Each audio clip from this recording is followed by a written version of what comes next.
Support for the Living Well with MS podcast is provided by Overcoming MS, a global charity registered in the United States, United Kingdom and Australia, whose mission is to educate, support and empower people with MS in evidence-based lifestyle and medication choices that can improve their health outcomes.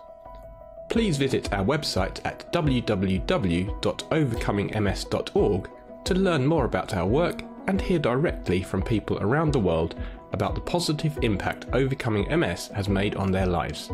Now, on to today's episode. Most people, regardless of whether or not they have MS, may think running a marathon is, simply put, crazy. And OMS makes no claim to making everyone a marathon runner. Many people with MS will have symptoms that preclude them from running long distances, or indeed running at all. But today, our special guest is someone who not only runs, but has pushed his body to its limits by regularly running marathons. And the fact that he has MS is just a footnote in his story. Welcome to the show, Alex Tsirigotis. So, thanks for being on the programme, Alex. Before we find out a little bit more about your penchant for running insane distances, perhaps you can tell us a little bit about yourself. No, thanks for inviting me on, Jeff. So, I'm Alex Tsirigotis. I was diagnosed with relapse-remitting MS back in 2013. And at the time, I can recall getting some symptoms at the early stage of that year towards the end of 2012. For me, I'd done a lot of sports. I was quite an active individual. I played football 3 times a week or so. And in one of those games I was playing, I had a knee injury, which saw me kind of have surgery on the knee and put me out of action for 6 to 9 months. And it was only in coming back from that injury, I started noticing symptoms. What I would mainly manifest would be in eyesight and vision. For example, I would be playing squash, or I'd be running on a football pitch, and my eyesight would just become very blurred and patchy. On squashes, I guess, is the best example. I would play each week with a friend, and after about half an hour of playing, everything, the ball, the wall, all the dots would just kind of merge into one, and I would struggle to hit the ball back and to see where the ball was to the racket. And then it would start happening in 20 minutes and then 10 minutes. And so I saw that there was definitely an issue here. I was having physio at the time, getting back still from the knee injury. And my physio said that maybe this is something cardio related, because it comes on when you're doing exercise or you're exerting yourself. And so I went through, referred into a cardiologist. They did a lot of sort of tests and so forth. And they basically concluded that, look, your heart and so forth is fine, but we can see in these tests that you're struggling with your vision. So let's put you into an appointment with a neurologist. And it was the neurologist then who put me into an MRI scan. And it was that MRI scan which then resulted in the diagnosis of MS. So in many ways, actually, you're quite fortunate that another medical professional put you into the MRI process, because my diagnosis took a long time. It seems that you were actually, for them then looking for something else, it was actually quite quick.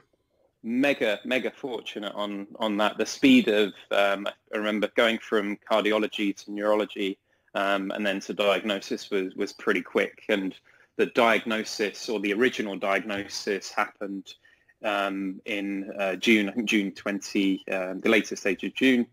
And then we were on medication by the end of the year on Copaxone. And was that initial diagnosis, was that quite a life-changing moment, going from someone who's very active? To say the least. What's going through your mind? Yeah. So bear in mind, I was sitting in an MRI machine, and at that time, I didn't even know what kind of MS hadn't even come into my understanding. And my thought going through at the time was, this could be something far more sinister. It could be cancer or so. And when I got to the original, it was a Thursday evening. I remember going to the neurologist, and he said, "Look, got some good news. There's nothing terminal here. There is, though, evidence of demyelination, which is multiple sclerosis. But don't worry about it too much. Why don't you come back with your wife next week and we can kind of talk through some of the options available to you. And so when I left the original consultation, for me, this was fantastic news, because I had in my head, oh my goodness, it's going to be cancer, it's going to be terrible. I called my wife and said, look, great news. It's nothing. It's not cancer. I'm fine. But he seems to think I've got this thing called MS. And that stage, I realized actually this is far more serious than I thought, because my wife, I was on the phone. She was devastated. She had grown up knowing people with MS in a far worse kind of state, and bedbound we're talking. And so when I got home, that really that brought it home to me that this was something far more serious than even I thought at the early stage. And so, when did you find out about OMS in that journey, and how did you find out about OMS? So, I think in the first sort of 24 hours, 48 hours, we spent a lot of time looking online about things. I mean, the doctor had said, so the neurologist said, look, don't look online, or if you need to, look at the MS Society. But I guess it's just kind of natural curiosity. You find yourself Googling, and we kind of found a lot of evidence out there, or lifestyle evidence through Swank. We'd seen some of the stuff that OMS had put out. This is back in 2013, so that the website wasn't quite what we see today. But I guess by the end of the weekend on Sunday, we had found OMS. We'd seen what the lifestyle changes they were advocating. And I remember my kind of view on it was, look, this is something which is actually a practical thing I can be doing to overcome what is quite traditionally a disabling disease. And how long did it take? Excuse me. How long did it take before you started to see improvements in your condition? Yeah, it's a good question. I think it's difficult to say. It was on this date in 2015 or so. For me, it was mainly the mental issue was one of the larger ones. So from a physical aspect, yes, I was getting eyesight issues when I was running, or if I was overheating in stress situations. I think the mental aspect, as Gail, was the what if, what is going to happen, what is my life going to look like in the future. I remember on the kind of follow-up meeting with my wife and the neurologist, he had said, look, expect to have mobility issues within 3 years. And that was a very kind of realistic, or not realistic, a very vivid timeline in my head, thinking, okay, in 3 years' time, my lifestyle is going to change radically. And that was playing through my mind on almost every day. You're thinking, you wake up and you go, is this, I've got a pain in my leg, maybe this is MS. I don't feel great today, this is MS. Everything was being attributed to MS. And I think where that lifted, that sort of cloud lifted, wasn't until I was fortunate enough to go on one of the OMS retreats. And in that time, I met other people who were going through exactly the same thing, very open-minded and willing to take on the OMS lifestyle. And I think it's very different, the situation where if you do something on your own and you're doing it and you're reading the book and you're reading the material, but then actually seeing others who are doing the same thing gives you a bit more validation that there's actually something here. There's a kind of a network and a community. And I remember coming back from that retreat feeling in a lot better state than when I went into it. So to answer your question, when did I feel better? I think after that retreat, the mental aspect lifted, and having that mental aspect being pushed to one side, it gave me a lot more freedom to concentrate on just living, which has been great so far. So have you got any tips on implementing the OMS program? I think, so I was fortunate because I was diagnosed, or initially diagnosed on the Thursday. I found OMS soon after, and then I kind of threw myself into it. But I think for other people, it may be, that might not be the right approach. It may be, take it as have this envelope, change the diet, do some more exercise, do meditation. I think you need to do whatever works for yourself, and don't be too hard on yourself. Don't count your saturated fats on a daily basis and beat yourself up over having too high a saturated fat on one meal, or if you've forgotten to meditate one day, don't kind of beat yourself up that you've done that. Just take it in your stride, take it as it comes, and do what feels right for you. And I think naturally, through educating yourself, through understanding why you're doing those things, you will reach your own kind of conclusion and what works for you. I can remember a particular example on the diet. When I first was diagnosed, I was afraid of everything to put into my mouth. And so to the extent where we were just having steamed vegetables and grilled fish for a couple of weeks or so, constantly, every single day. And it just got very tedious. If I look at my diet today, it's a lot more varied. We've recently discovered the magic of making cashew cream from cashew nuts and so forth, and that opens up a whole kind of other availability in terms of recipes. And so I think it's going back, it's take it, do what works for you, understand why you're doing what you're doing, and let things happen naturally. Yeah, I mean, I think the diet you can exclude bad stuff, but you've got to remember to put in good stuff, haven't you? You can be an unhealthy vegan quite easily. 100%. I think it's not about. I mean, we've got a couple of children, and so a 5-year-old and a 3-year-old, and we've kind of raised them up in the same diet.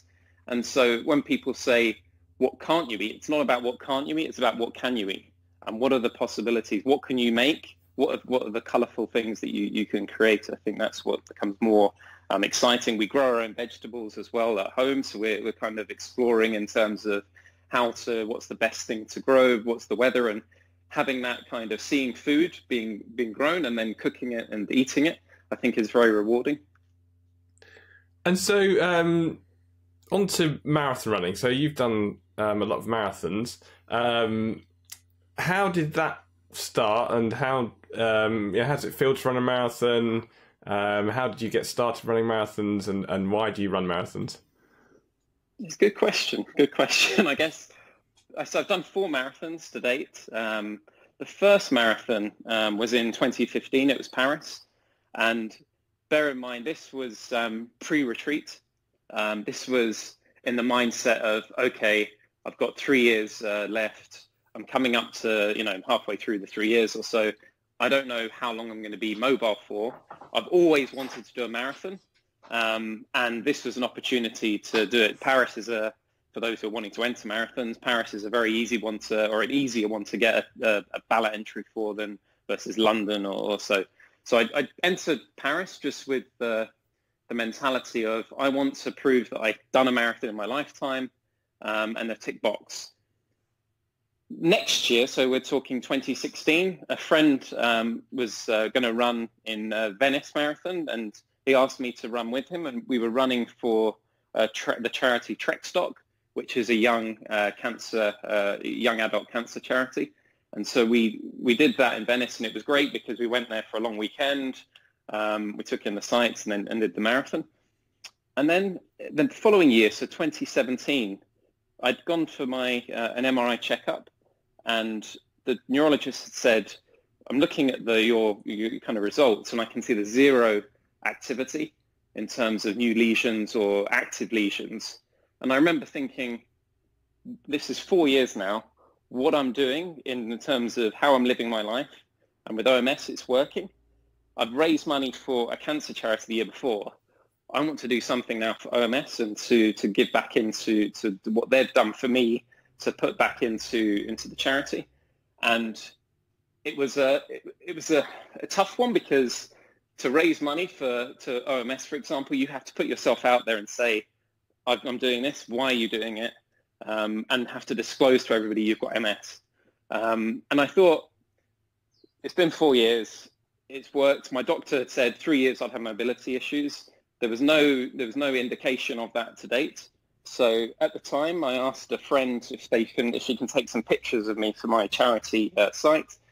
She then created a charity video for OMS, which you can see. It's up there. It's called Atoms. There's a website called iamatoms.com where you can see the charity video we put together. And then I did the Athens Marathon on the back of that.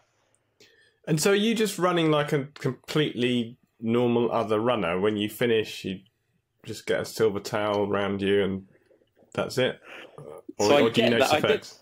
No, sure. I did. So I did the Berlin Marathon, and not only the silver towel, you also get a pint of beer at the end, which was which was quite good. So when I run, this is where my symptoms still manifest themselves, and even today, if I go out running, I will get the same symptoms I had when I first started. So my eyesight would deteriorate. I would never be blind, but I couldn't focus on things. I couldn't read a sign or something, and that still happens when I run. When I finish, my balance is all over the place, and I have to kind of almost collapse, for want of a better word, and just rest for a few minutes, and then come back up, and I'm fine. But yeah, that's still there, but I can still do something. My mobility is still there. I can still run. And I think I'm comfortable in putting myself through that. So obviously MS affects everyone in different ways, and your primary symptom is your vision. But for other people who, like personally, I have problem lifting my left leg. So I have run a marathon pre-MS, but I wouldn't. It's not in the near future for me. Certainly now, I'm thinking I'd like to do a 5K. So for people who've got symptoms which would affect their ability to run, what would you say to them? I mean, is it something, would they sort of cut out endurance exercise, or, should they still be trying different things? Yeah, it's a good question. I think that if you don't have to run in terms of the MS. Everyone doesn't have to be a marathon runner. But I think exercise is important, and I think what's important is finding something that works for you.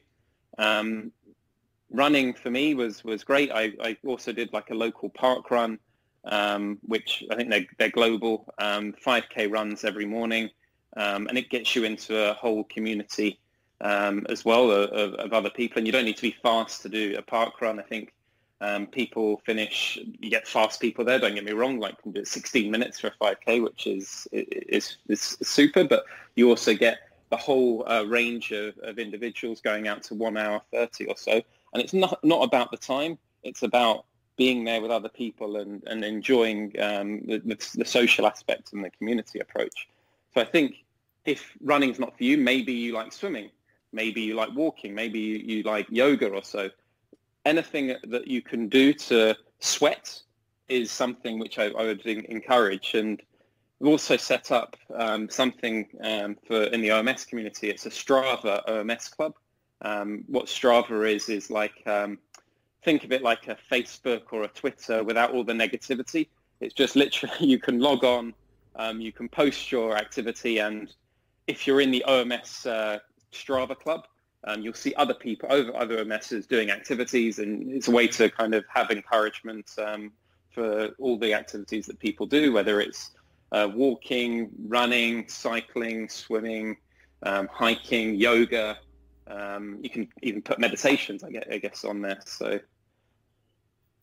Okay, and you just come back to parkrun. You mentioned this because there is a parkrun for people with MS group, and also there are people who do it wheelchair bound as well. So it's not just runners. Yeah. There's I think they call it wheelers group, and they are very inclusive. I'm sort of working up to that, but my children do parkrun, so it's a very inclusive group, and most of the courses are accessible. They're not. There are some. I know there's one local to me that runs along quite hilly terrain, but most of them are pretty good terrain, quite sort of paved areas to do it on. No, it's great, and there's normally like in our local one, there's like a coffee catch up afterwards, and you just have you can have a chat and so forth, which is great. And do you have any long-term, so you have a sort of an immediate effect? If you do something extreme, like running a marathon, then you said that it brings back your symptoms. What are the long-term effects, of sort of good or bad, of doing that? Is there any negatives to doing a lot of exercise or sort of extreme amount of exercise? No, I think it's important to listen to your body and what feels right. For me personally, I like running, and I'll continue to do that as long as I enjoy it. And I think from a mental health aspect, I've noticed that in running, and maybe it's the community as well behind it, but that makes me feel better. And if I feel better, I think it's got to be good for what I'm doing. And so, if people are thinking about starting an OMS program, what's the best advice for those people? What advice would you give to people thinking about starting OMS? I think you have to ask yourself why you're doing it. Why do you want to go on an OMS program? And what are the options available to you? And on the website, it's OMS website, you can see all the different pillars, and you can see the reasons behind it. And I think then you have to have, you ask yourself, is this something that you want to take on? Do you want to go through the OMS approach? Or not? Maybe it's not for you. Maybe it's, you want to just carry on with another approach. But I would recommend visiting the website, listening to what is on offer, and take on what you feel from there. I think it's important for me, the belief in it. I read the whole book, and it was that. I didn't. There were no doubts. So I was thinking, okay, this is very evidence-based. There's huge amounts of research. There's endless references at the back of the book. Yeah, and it was that knowledge that actually this isn't, because there were a lot of other approaches out there, especially when you were saying about the internet. There's a lot of people who are quite happy to take lots of money from you. Yeah. But with limited amount of evidence. No, I think that trust, I think. I think you're right on there. And what it's nice to see now, because OMS has been going now, you've got almost a track record. You're seeing other people who have gone on the same path and making that as their way of life and seeing results. And you're getting a lot of positive affirmations that what you're doing is correct. And there's the great book I remember reading when I was first diagnosed, the Recovery Stories. That's I don't know if you've read that, Jeff. Yes, I think reading that and seeing what people are doing and taking on and seeing it for themselves, I think is a real vindication that this approach works, and it could work for you too. I should add that the main OMS book is available from the overcomingms.org website, and it's freely available to the UK, Ireland, Australia and New Zealand. And there's also a free ebook available to the United States. And for anyone else, it is available on Amazon, Barnes & Noble and other booksellers. Think about exercise. Is there any advice you'd want to give to people? I think that just, the hardest step is the first step. Start exercising, do whatever you can, and then the next week try and do something a bit more. Okay, so just take it step by step, and then and you tend to find that then the week after you can do a little bit more than that. And I think that when it comes to exercise, for example, the first thing to do is stop comparing yourself with what others can do, and it's all about your own journey and what you can do. And so I think that, if you look at running as an easy example, I guess you'll see people who are much faster than you. You'll see people who are much slower than you. What's important is how you're doing and how you compare to what you were yesterday. Yeah, and I think personally, not comparing myself to me from 10 years ago is a difficult thing, because I did run a marathon, I did rock climb, and I did go mountaineering and all these different things. And I have a tendency to judge myself against the old myself. You're only as good as your benchmark should be your last activity. That's a good point, actually, yeah. So just base it on that. So can I just ask sort of why you're doing all these marathons and what's next in your journey? That's a good question, Jeff. I guess for me, why I do the marathons, it's a kind of a test for myself to show that I can still do this, but also to give some vindication to other people as well, to show them that actually if you go down this approach, you can still do running, you can marathons, you can achieve things where your neurologist may have said from day one when you were diagnosed, this isn't going to be possible. This can be possible. And have you got any plans for the future? Immediate plans. I'm doing the York Marathon later on this year. So I'm currently training for that. So thanks very much for that. It was very inspiring stuff. And thank you for joining us on the podcast. No, thanks for inviting me on. With that, I would like to thank you all for listening to this episode of Living Well with MS. Remember that there is a wealth of information at overcomingms.org, including show notes and an archive of all Living Well with MS episodes. Once again, that's overcomingms.org. There you can also find OMS-friendly recipes and exercise tips, connect with other OMSers in your local area through our OMS Circles programme, and learn about the latest research going on in the MS world generally and related to OMS specifically. I encourage you to register on the site and stay informed about the latest news and updates. I also encourage you to subscribe to this podcast so you never miss an episode, and please feel free to share it with others who might find it of value. Let us know what you think about the podcast by leaving a review, and if you have ideas for future episodes, we'd love to hear from you. So please contact us via our website, overcomingms.org. Thanks again for listening and for joining me on this journey to overcoming MS and living well with multiple sclerosis. I'm Jeff Alex, and I'll see you next time.